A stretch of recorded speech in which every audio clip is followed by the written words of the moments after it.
За. Хүмүүсээ надад урам хайр хүсэл зориг бата халуун дулаан үг хайр. Миний хэрэгжүүлж байгаа төслийн маань яруу гişлэн төслийн гол зорилго нь хүүхэд бүрийг ихэнхийдээ яруу сайхан үгсийн сантай танилцуулж түүгээрээ дамжуулан шүлэг чийлүүлэн чийжилсэн шүлгээ орон яруу уншдаг болохоос гадна өөрийн хүүхэд бүрийг өөрийнхөө илэрхийлэх хэл ярианы чадрыг хөгжүүлэхэд оршноо.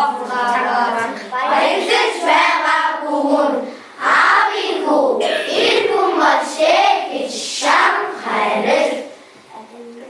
Манай ангийнхан өдөр бүр чэйжлэх шүлгийнхээ хоёр бүрийг хичээнгүй зөв цэвэр бичгээс гадна мөн нэг бадгийн чэйжилж тухайн бүрд байгаа үгийн утгыг ярилцаж зөв бичих дүрмийг тайлбарлан алдаагүй бичих чадвараа хөгжүүлж хэл ярианы баялгаа нэмэгдүүлдэг.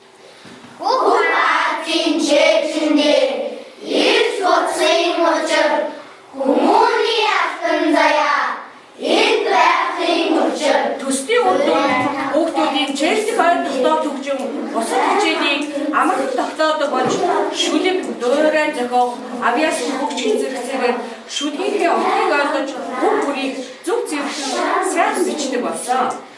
Багшийн хувьд үйл ажиллагаанд эрхцүүлэлт хайгуулын үеийн судалгааны чадвар дэвшилсэн. Сурагчаа сонсож, ажиглаж, алдаагийн илэрхийлэх чадвар нэгдсэн. Сэтгэлгээ хандлага маань бүтээлчээр ханддаг болсон. Арга зүгээ түгээн дэлгэрүүлэх харилцан туршлах боломж нэгдсэн.